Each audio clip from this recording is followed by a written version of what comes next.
Hello everyone.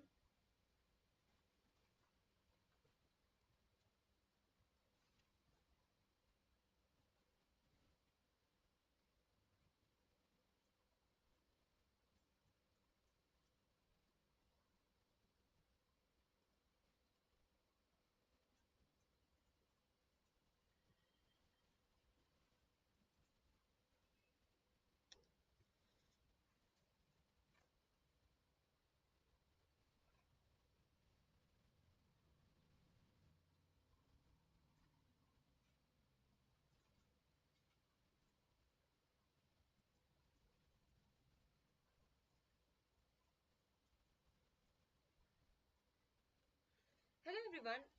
I'm audible.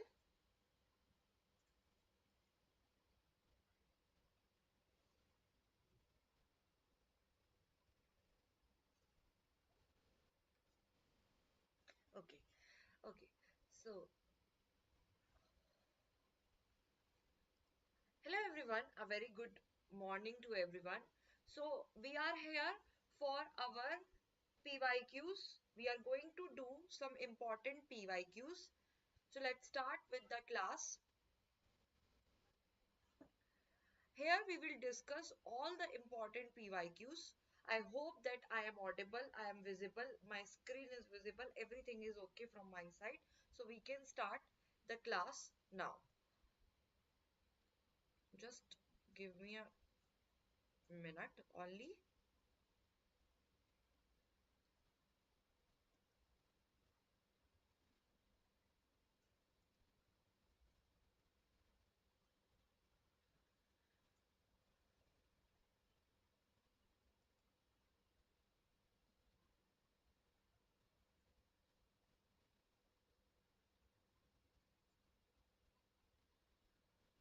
Okay.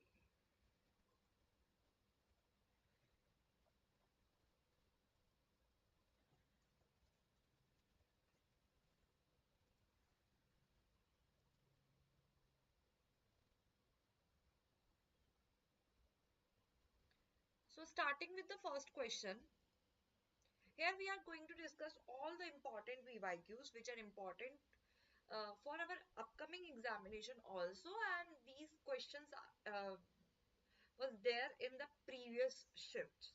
So let's check what is important according to the IIBF. So first question is in front of you. What is the leverage ratio for domestic systematically important banks, that is called DCBs, DSIBs?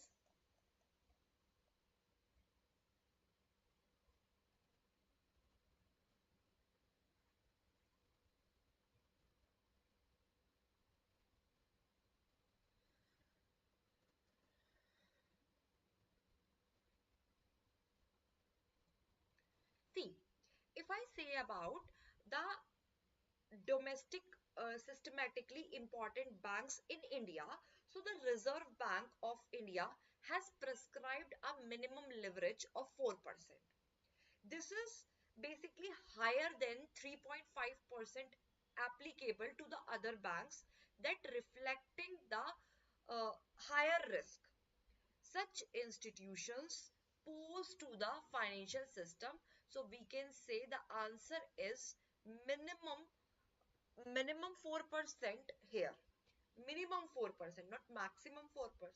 So the correct answer is 4%. And if I talk about the DCBs, what is the meaning of domestic systematically important bank?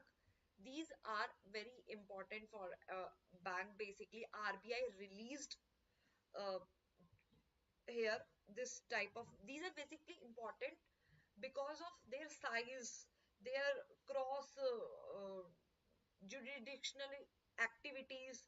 There are some basically there would be significant disruption to the essential services if DSB fails. So we can say this is one of the important type of banks which are by the RBI. and a global systematically important bank whose system risk profile is deemed to be such important that the bank failure would trigger a wider financial crisis and threatens the global economy. Clear? Now, next question. Dash risk is the risk which is arising from the negative public opinion. This risk may expose the institution to litigation, financial loss, or decline in the customer base.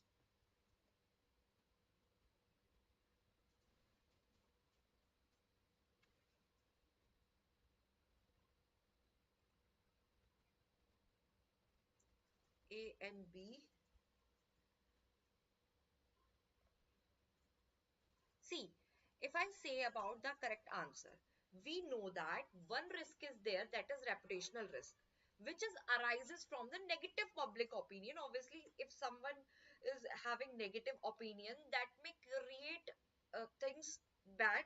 So that is reputational risk, which can lead to the litigation, financial loss, or decline in the customer base that affects a financial institution ability just to establish new relationship or services and maintain the existing ones.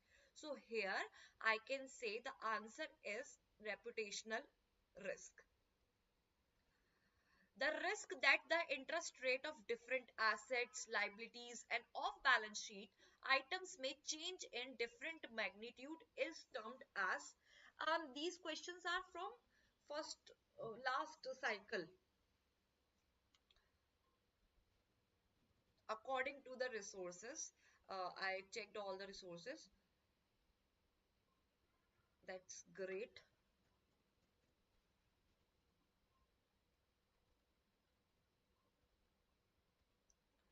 Option D.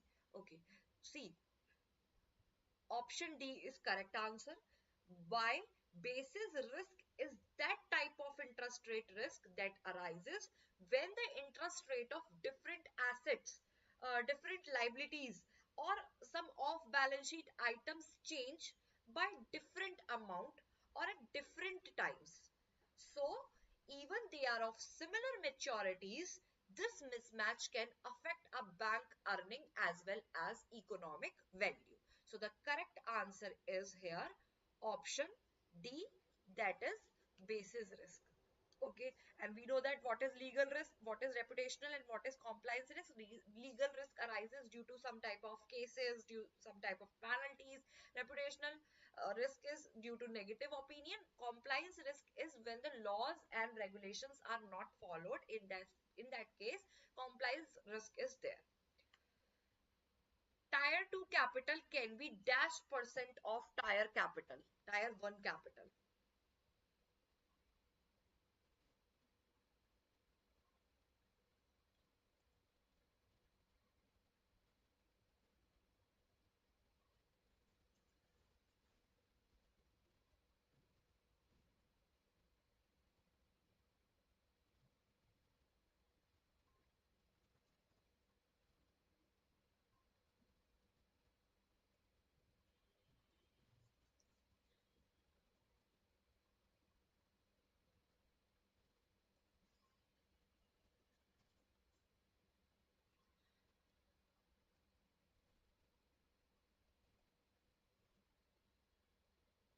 See, here I can say the answer is 100%.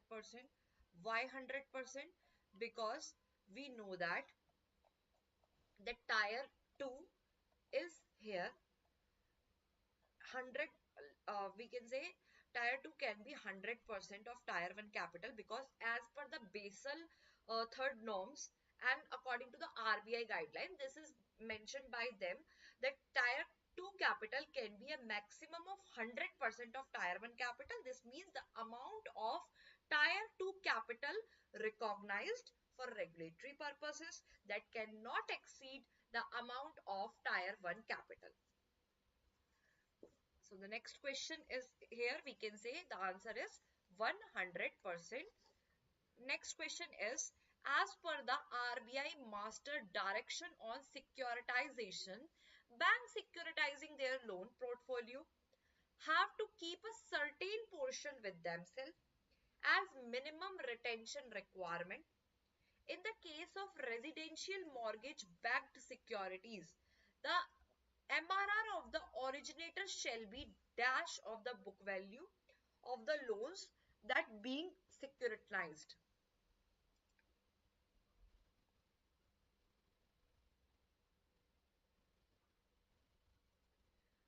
So what is that percent?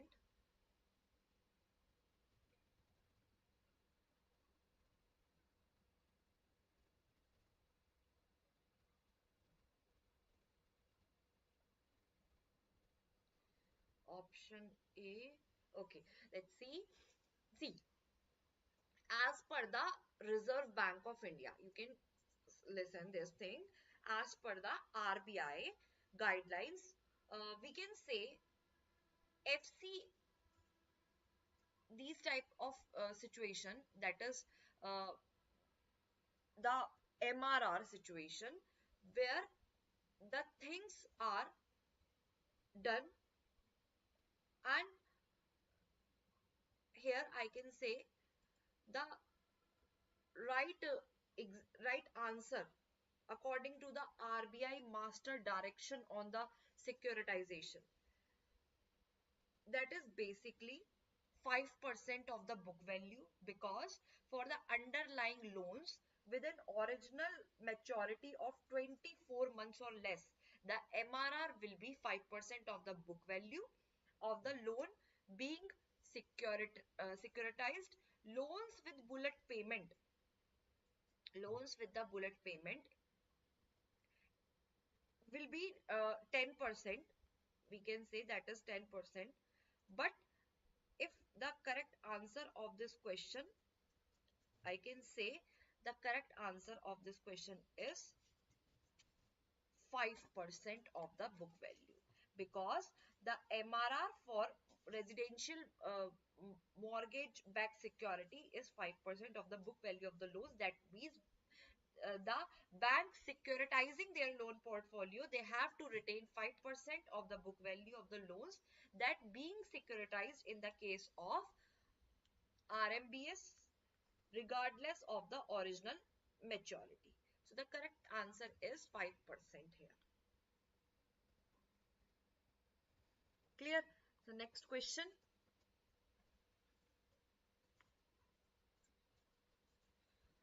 A status holder can self write off up to dash of the exports that is realized in the last calendar year.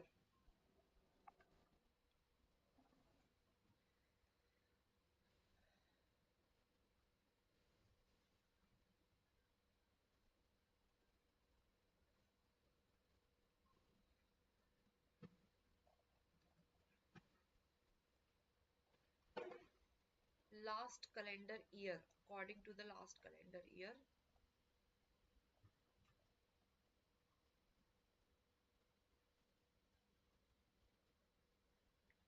See,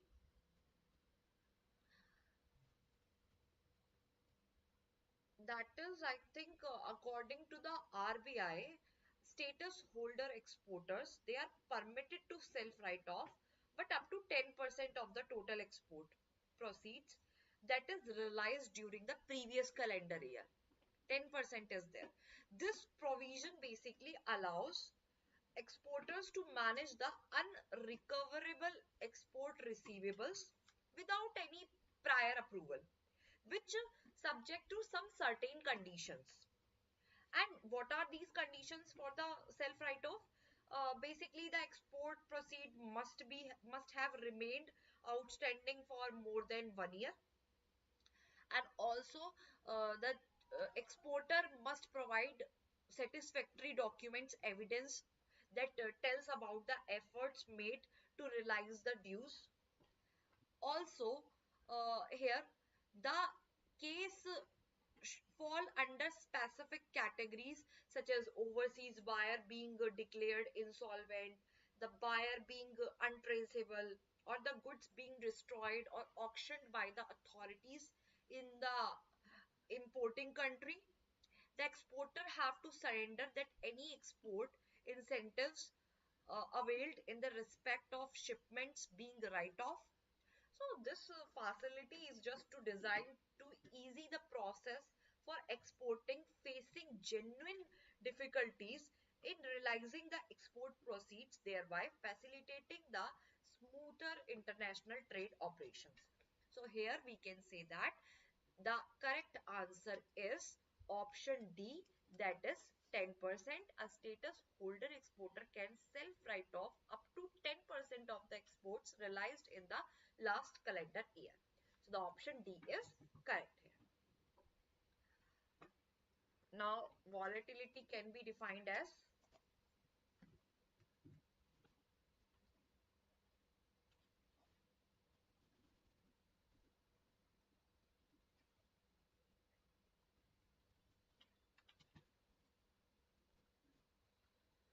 volatility can be defined as option C, Ajay sir option C, Sureen sir option C, okay.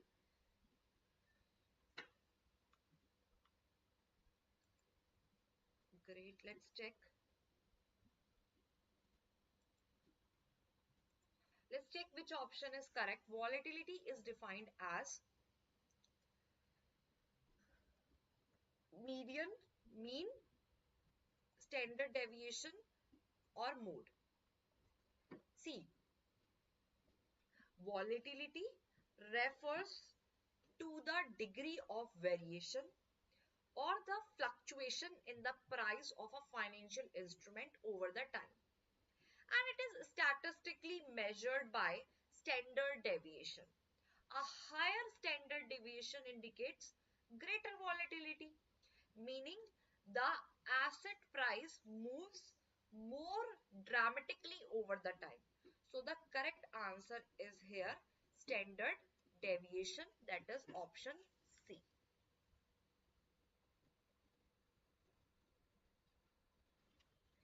64 days volatility is 56, then calculate the daily volatility.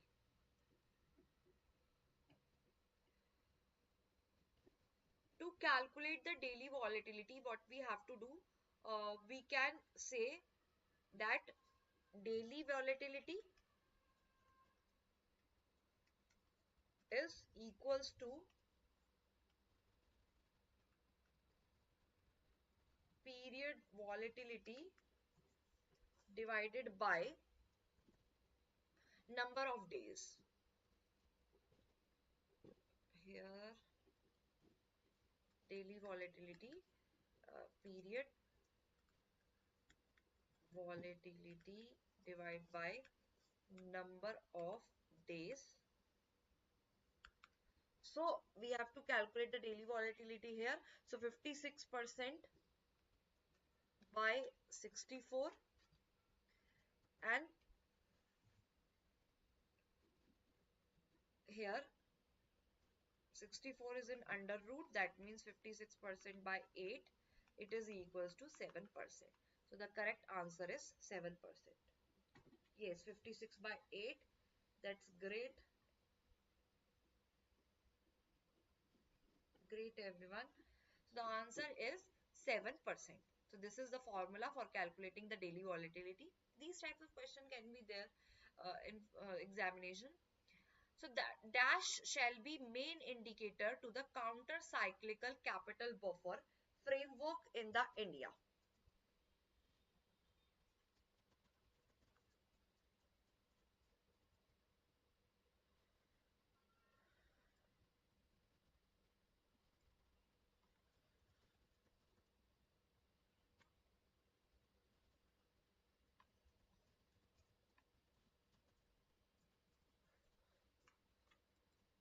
See, here the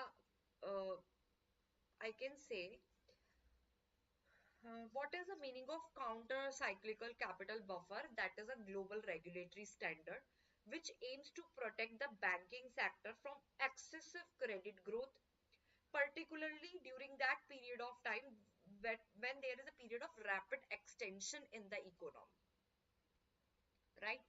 So here I can say that in India, the credit to GDP gap serves as a primary indicator for the CCB framework.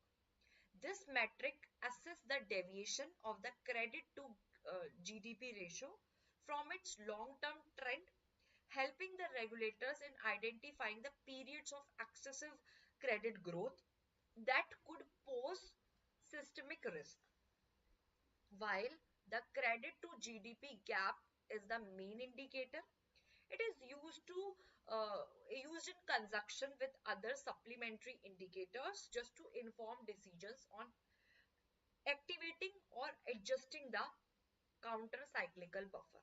So credit to GDP is the correct answer here. So which option is correct? Option A is correct. That is very good, everyone. Option A is correct.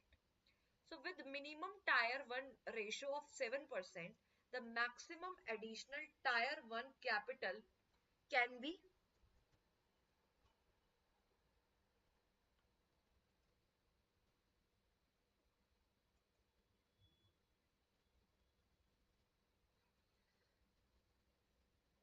C.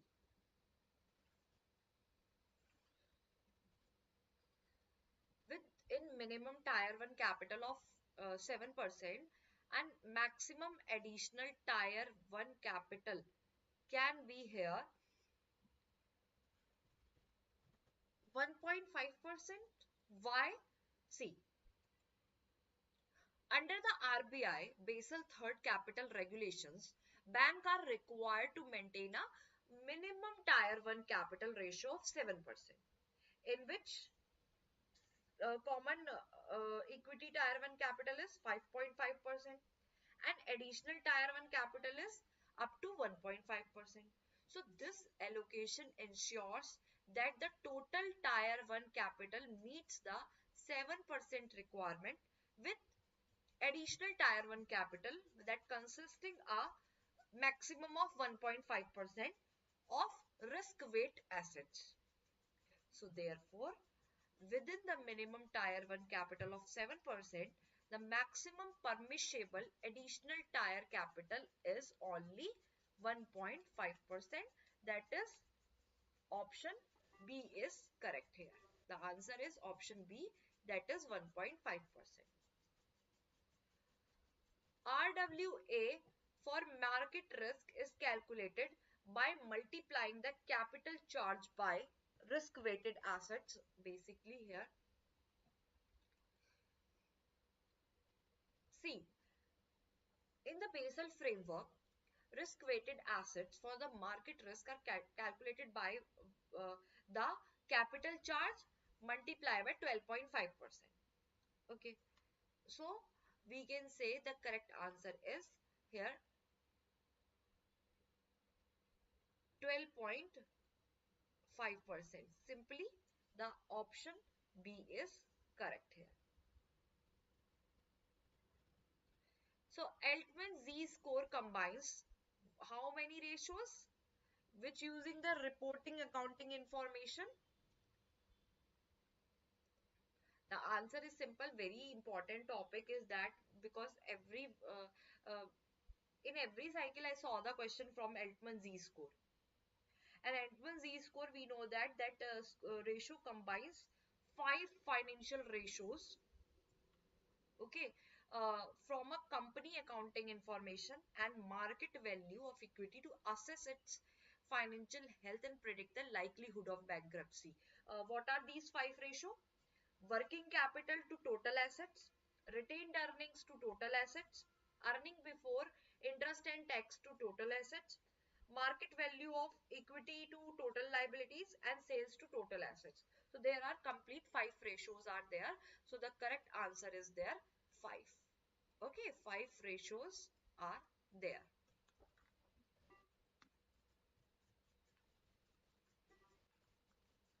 Next question. Which is the method in which fixing of rate of exchange between one currency and another through the medium of some other currency is done by a method which is known as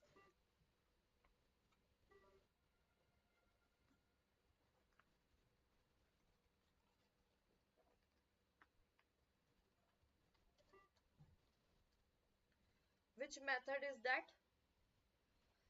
So there is a method of fixing the things, that is the chain rule. Why chain rule? Because chain rule is used in the foreign exchange just to fix the rate of exchange between the two currencies by using a third international currency. Often there is no direct exchange rate available between the two currencies. Okay, for example, if we want to convert INR to the Japanese yen using US dollar, so this method involves multiplying, dividing the exchange rate to derive the cross currency rate. So the correct answer is chain rule here. That is the perfect example of this chain rule. So which of the following entities authorized to deal in foreign exchange will be eligible to set up IBUs?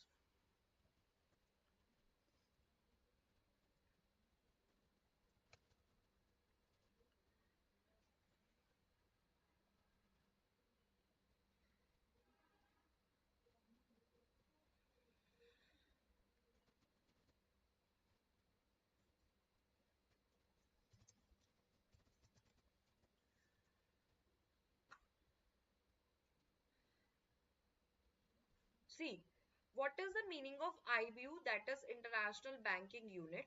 It is an basically international that provides international banking services in the country. And if I say about the correct answer of this question, so as per the RBI and the regulatory guidelines, Indian banks from both the public and private sectors that are authorized to deal in foreign exchange, and they are eligible to set up an IFSC, that is International Financial Service Banking Units, in uh, the that are basically eligible to set up IBUs in the IFSC, like Gift City. Gift City is in Gujarat. These IBUs help the Indian banks to carry out the international banking operations such as ECB, trade finance, foreign currency lending. So the answer, banks in private and public sector, is the correct answer here. So option A is correct here. So which of the following condition is incorrect about the RNOR? For the purpose of income tax. They are asking for the purpose of income tax.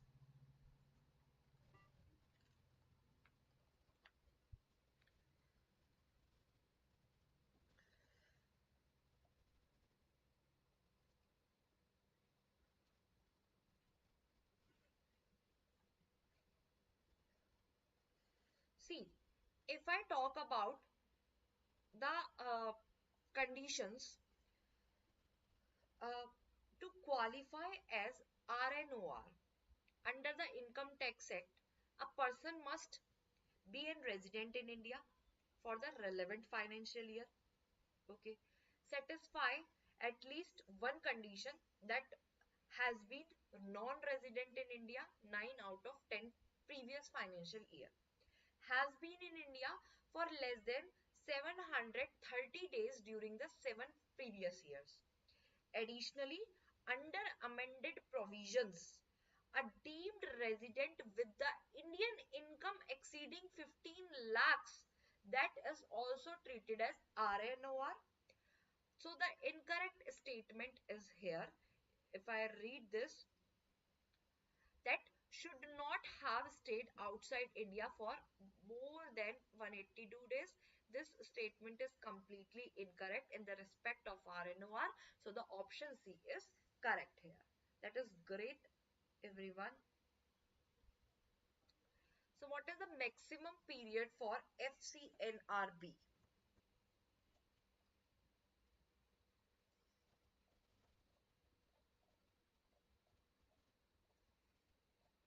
maximum period for FCNRB. As per the RBI, yeah, as per the RBI guidelines, FCNRB, that is foreign currency non-resident bank deposits, can be maintained for a period of minimum period 1 year, maximum period is 5 years. This tenure flexibility allows non-Indian residents to choose a deposit period that aligns with their financial goals. So FCNRB account are term deposits that held in foreign currencies, providing NRI with protection against exchange rate fluctuations. The principal and interest earned are fully repatriable, and the interest income is exempted from Indian income tax, which making it as an attractive option, investment options for the NRIs. So the correct answer is here 5 years. Minimum is 1 year and maximum is 5 year. Okay. US dollar INR deal was done on 1st of February, Wednesday, on spot basis. If Friday, February 3rd is holiday in USA and Monday, 5th February 6th is holiday in European Union, so what will be the date of settlement? See, the deal is a spot deal here.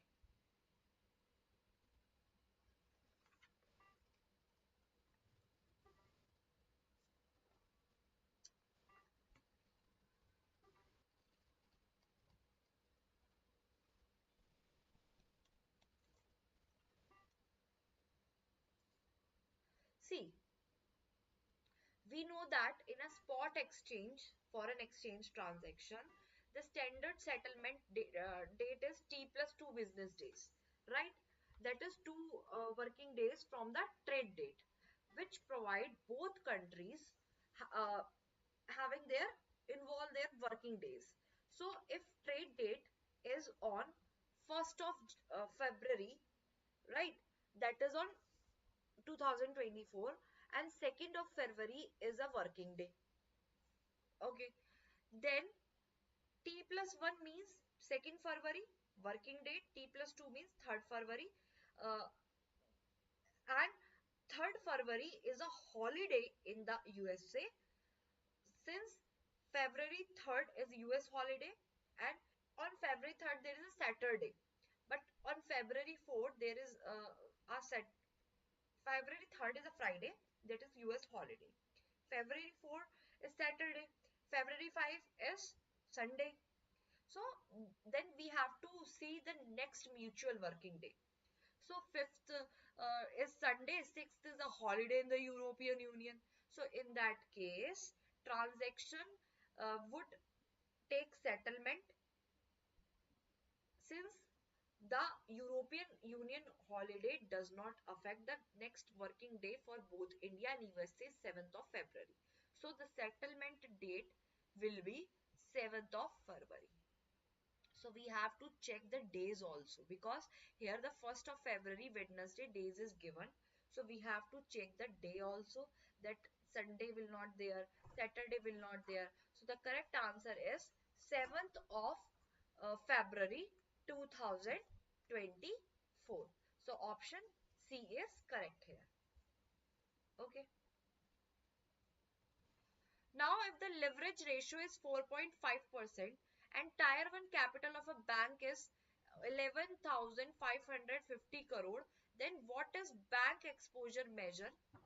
Option A, B, C, D option is given here.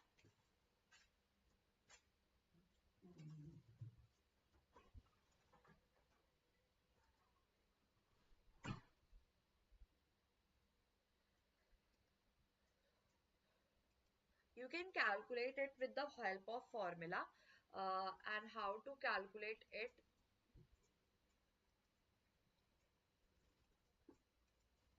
We know that leverage ratio is equal to capital measure divided by exposure measure, right? That leverage ratio is equal to the capital exposure divide by capital measure divide by exposure measure. So here I can write CM and EM. Now, if what the thing we have given, leverage ratio is given, we have to find the exposure measure because capital measure is also given. So exposure measure is equals to here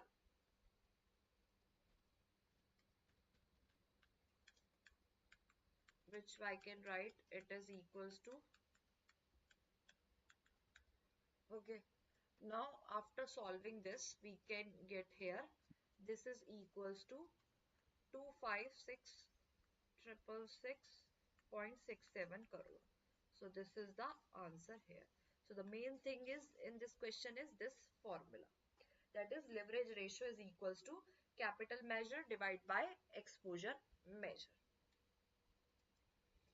So the correct answer is 2.256667 crore. Clear? Now the next question. If US dollar is 82.5445, INR 82.6025 and the British pound US dollar is given, then what will be the bid rate uh, for the British pound INR? And answer you have can give up to 4 decimal numbers.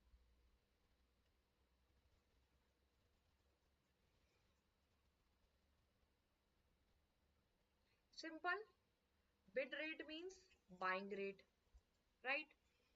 And US dollar INR we have given, we have to find the British pound INR.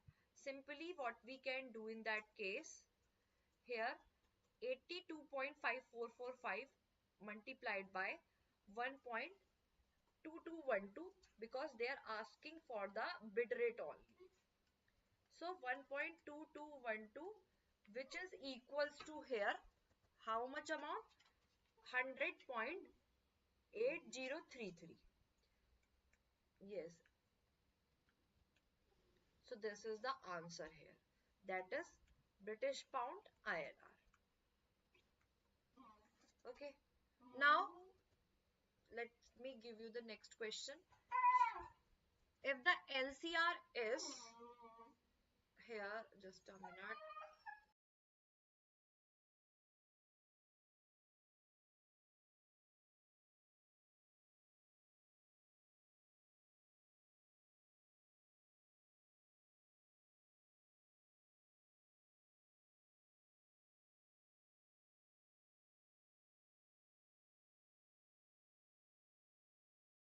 Okay. So if the LCR is 110% and the net cash flows for next 30 days is 550 crore, then what is the HQLA? HQLA are the highly liquid assets of a bank is easily we know that how to calculate the LCR. LCR is one of the most important topic in every cycle. I am seeing the question related to the LCR. So simply LCR is equals to HQLA divided by the cash outflows for 30 days. So LCR is given 110%. HQL is not given, outflow is given, that is 550 crore. So we can calculate here the answer, that is HQLA is equals to 550 crore multiply 110% which is equals to here 605 crore. So the answer is 605 crore. Okay, so very important topic LCR is because in last two cycles there is a question from the HQLA LCR. Okay, if ASF is 375 crore and required stable fund is 325 crore, then calculate the NSFR. NSFR is also important. NSFR, how to calculate the NSFR? ASF divided by RSF multiply by 100. Simply, we know that NSFR is equals to ASF divided by RSF multiply by 100. So 375 crore divided by 325 crore multiplied by 100. 1.15 multiplied by 100, which is equals to 11.5%. So option C is correct here.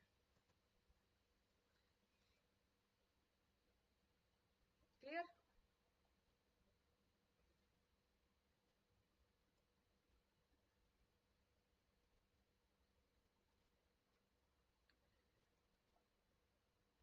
Under LRS, how much amount is permitted for the travelers who are proceeding for their Hajj, Umrah pilgrimage?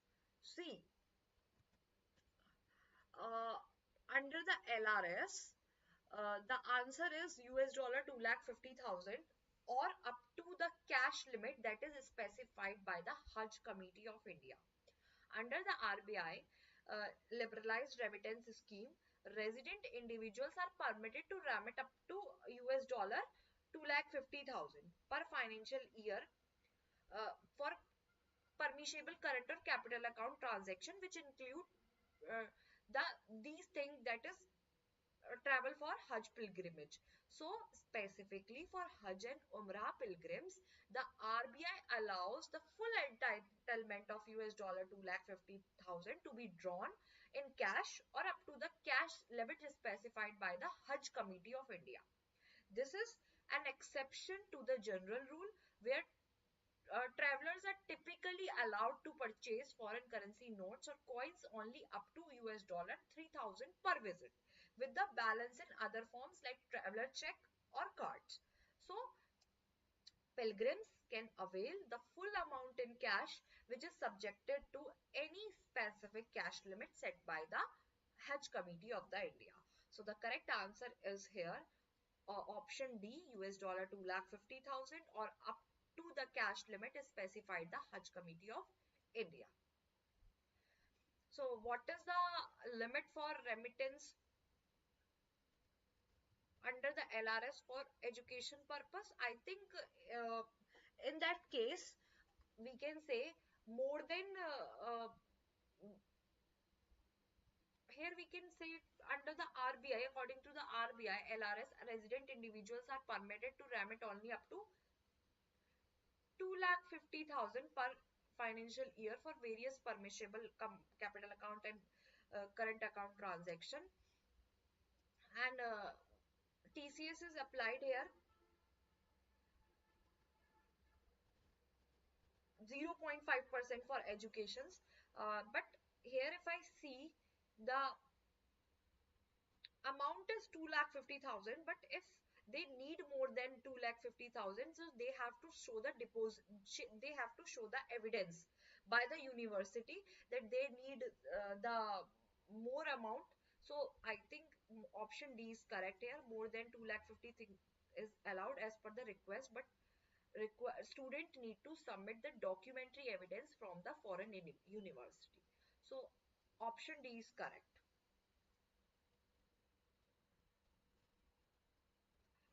Okay, if the bank has give advances under consortium arrangements where the bank receiving remittances is not parting with the share of other member banks, the account will be treated by other member bank as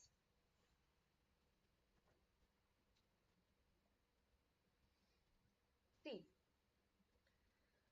Under the RBI guidelines on consortium lending, when loans are extended under a consortium arrangement, each member bank is expected to receive its proportions share of repayments.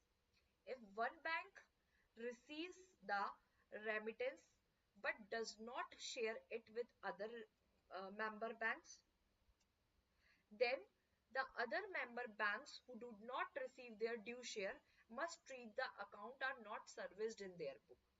Consequently, the exposure in their book should classified as NPA if the overdue criteria 90 days past due are met.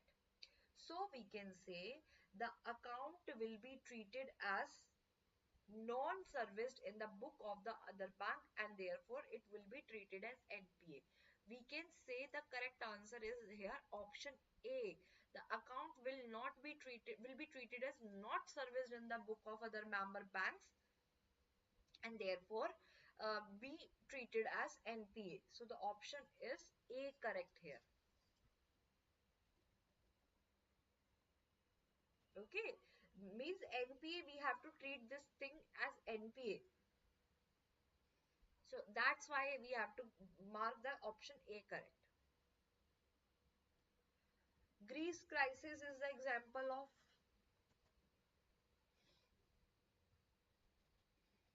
see, Greece crisis, uh, that is a debt crisis which is escalated around 2009 to 2015, and it is an example of country risk. Why? What is country risk? Country risk means when there is a possibility of loss due to political instability, economic turmoil, or financial default in a particular country that can affect foreign investment or also cross-border lending.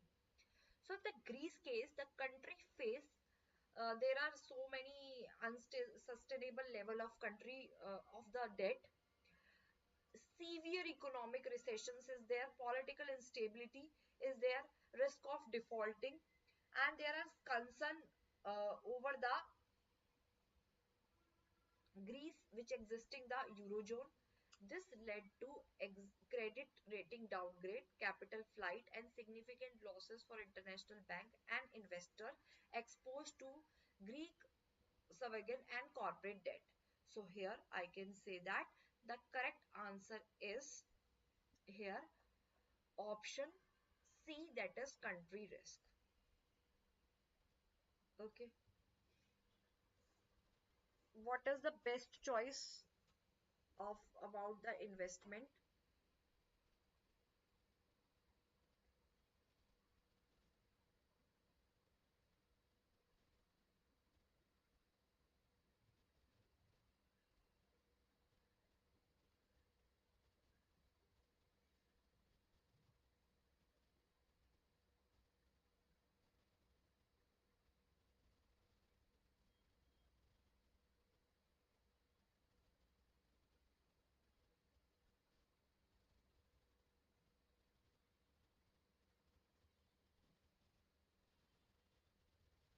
See, if I say about the best investment, basically RAR, here the RAROC is the best investment, but we have to tell the percentage, right? So, okay. So RAROC is the correct answer. Why RAROC is the correct answer? Because this is the best investment, not ROE, about the investment. Why? See, as per the RAROC, when we are evaluating the investment choice, it is not important to just look at the returns, but also the risk taken to achieve those returns. This is where RAROC stands out. So RAROC means expected returns divided by economic capital.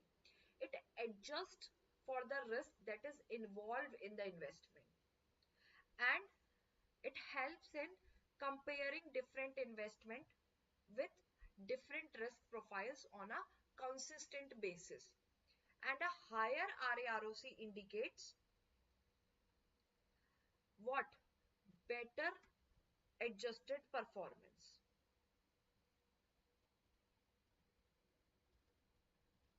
Okay. So the correct answer is option C, RAROC.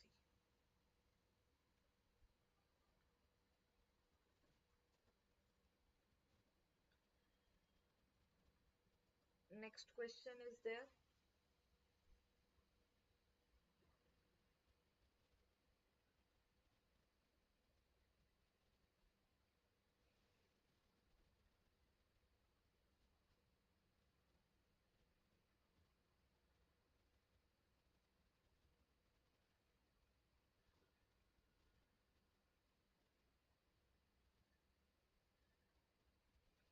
Now, if I say about the correct answer, what is the question saying?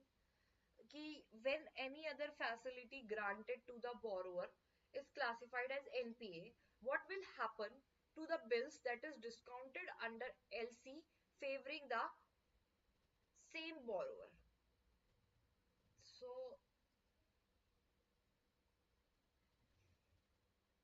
as per the RBI prudential norms on income recognition, asset classification and provisioning, if any facility granted to a borrower becomes non-performing, then all other facilities granted to the same borrower must be treated as NPA, which include bill discounted under the letter of credit unless they are fully secured and covered by letter of credit issued by another bank and payment is not in doubt. So I can say if a bill discounted or backed up by LC from a different bank or there is no doubt about payment, it may not be classified as NPA. So it is, I can say maybe it can be classified as non-performing asset. Okay. Who can open the SNRR account?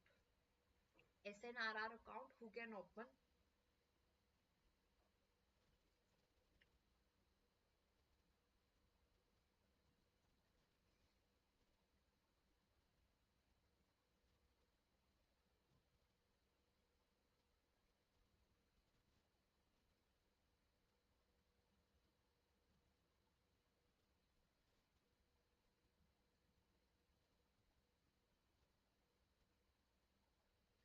See, if I talk about the who can open the SNRR account, basically any person who is resident outside India, any person who is resident outside India having a business interest in India, as they are permitted by the FEMA, which is governed by the RBI Master Direction on Deposit Regulation. So any person who is resident outside India having a business interest in India is the correct answer here. So currency will be Indian rupees, and that thing cannot be used for personal or saving purpose transactions. So here I can say the correct answer is any person can open the who is resident outside India having a business interest in India is the correct answer here. What is the difference between NRO account and NRE account? NRO account and NRE account. Simple difference is there. No, NRE, that is non-resident external account. It means NRI can park their foreign incomes earned outside India. Funds there are freely repatriable. Interest earned is tax-free in India. They can be maintained in Indian rupees. They cannot be used to deposit income earned in India. Whereas NRO account, these are designed to manage the income earned in India. Funds in the account are partially repatriable here, and here interest taxable. So a major difference is there. NRE account are tax free, whereas NRO accounts are taxable as per the applicable income tax slab. So option B is correct here. NRO account is taxable while NRE account is not taxable. This option is correct. So the surplus of the provision under provision coverage ratio should be segregated into account styled as the surplus of the provision under the provision coverage ratio that should be segregated into a styled account styled as.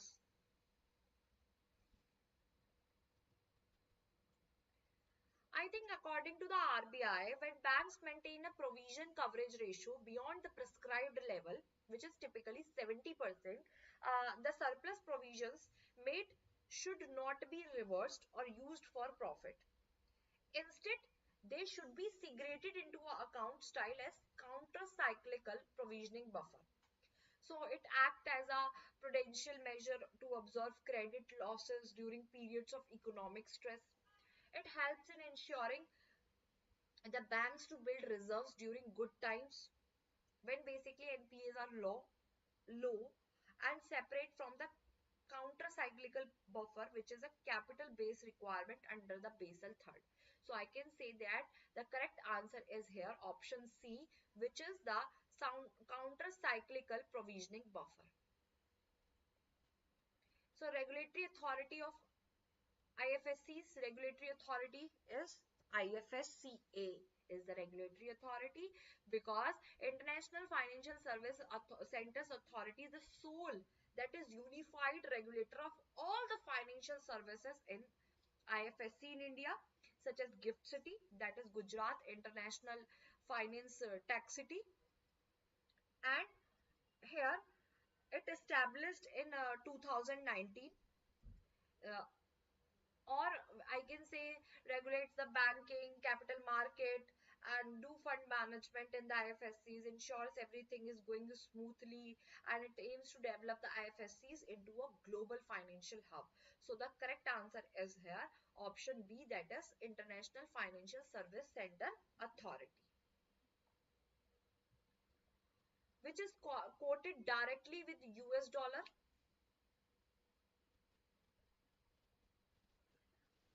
which is the following quoted directly with the US dollar. I think British pound sterling, because in the forex market currencies are typically quoted against the US dollar. So direct quote is means 1 unit of foreign currency is equals to X units of US dollar. US dollar is the quote currency. So I can say that uh, British pound is the correct answer is there, means 1 British pound is equals to dash number of US dollar. So the option A is correct here, that is British pound sterling GBP. Which factor does not affect the movement of exchange rate? Which factor does not affect the movement of exchange rate? See, exchange rate is basically influenced by some macroeconomic and market related factors. So, factors that basically do affect the exchange rate do affect fiscal policy, because if any changes there in government spending and taxation, that surely influence the inflation. Balance of payment, economic growth rate also influence the effect exchange rate, but there is a net overnight position. This refers to a bank currency position that is held overnight, which is a part of internal risk and liquidity management. So I can say that the correct answer is option D, that is net overnight position. ERM released by COSO, that is Committee of Sponsoring Organization of the Tradeway Commission, has 8 components. Which one of the following is not a component in this?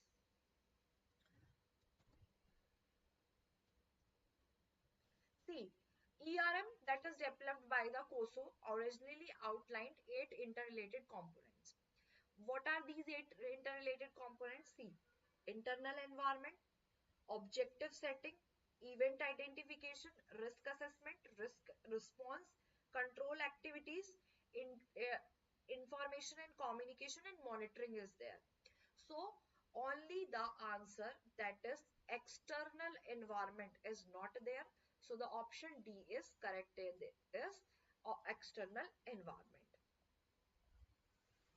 ICAP and SRP are the two important component of pillar third. Pillar third is the correct answer. Because sorry, pillar third or pillar two? I think pillar two, because pillar one is all about the minimum capital requirement. Pillar two is about the supervisory capital review process.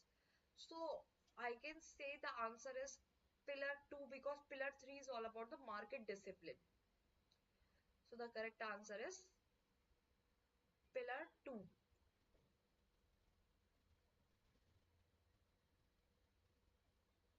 See, questions from Incoterms are there.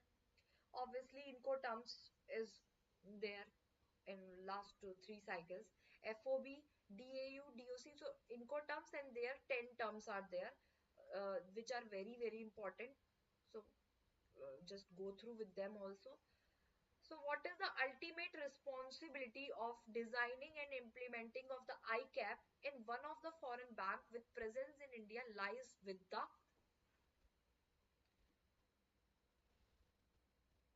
ICAP responsibility.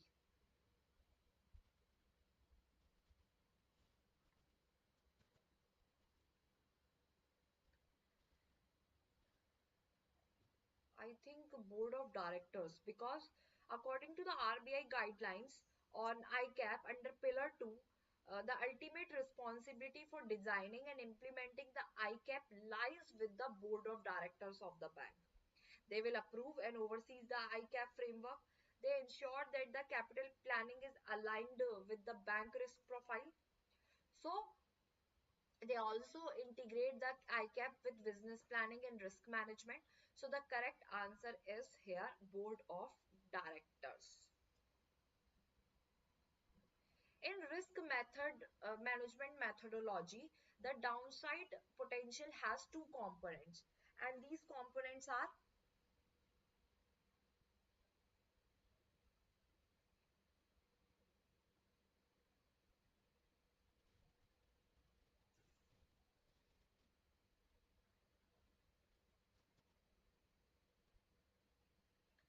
see, potential losses and probability of occurrence. Why? Because in the risk management, the downside potential, which is also called expected loss or risk exposure, refers to the likelihood and impact of an adverse impact.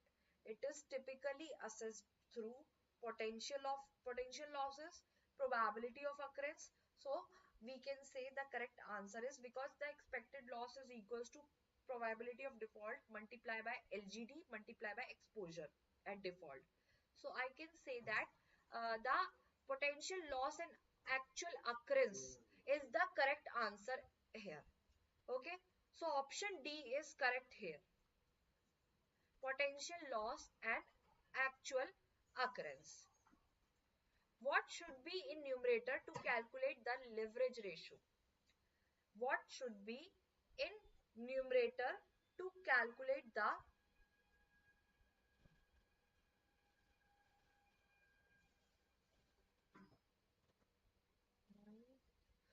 okay, sorry, in this the answer is option B. In this one, option B is correct. Yes, in risk management methodology, the downside potential has two components. Sorry for this one. The answer is here correct, which is potential losses and probability of occurrence.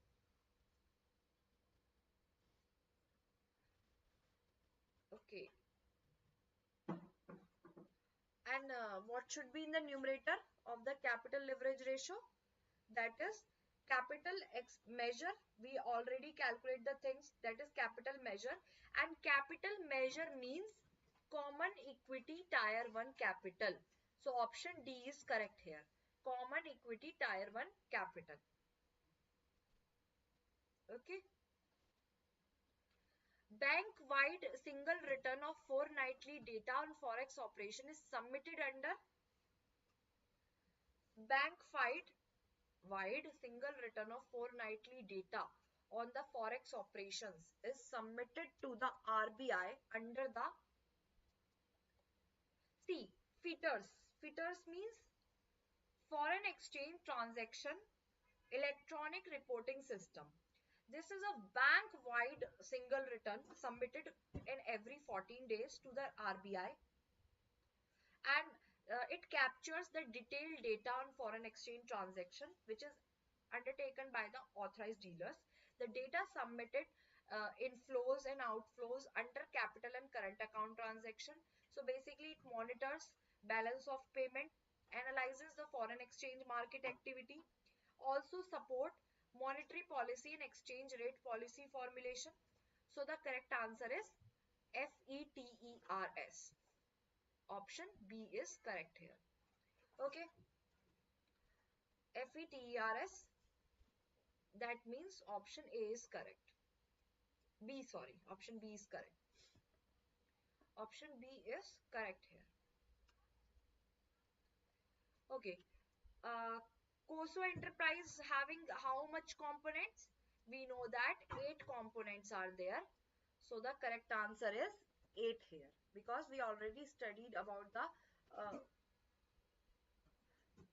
COSO enterprise framework, especially in the original 2004 version, integrated the framework 8 components: objective setting, event identification, risk assessment, risk response, and control activities, information and communication, and monitoring. Okay, so the correct answer is here option 8, that is option A. So these are the questions which are completely according to the previous year. I hope that it helps in revising your concept and you enjoyed the today's class. So these are the questions for today. I hope that it helps you. Tomorrow we are going to do numerical class for module A, then module B, and then module C and D. And on Saturday and Sunday, we are going to complete all syllabus in the final marathon. Why? 1 week before the examination, because uh, you will get the enough time to revise all the things. I don't think that one day before the examination is very pressurized situation, and at that time learning the things for 6 to 7 hours very difficult. So at that time be relaxed, just come and do the revision on this Saturday and Sunday. So thank you so much for your time. Let's meet in our next class. Till then, take care everyone and have a very good day. Thank you. And if you like this video, kindly give the like and do the comment and subscribe to the channel. Thank you everyone.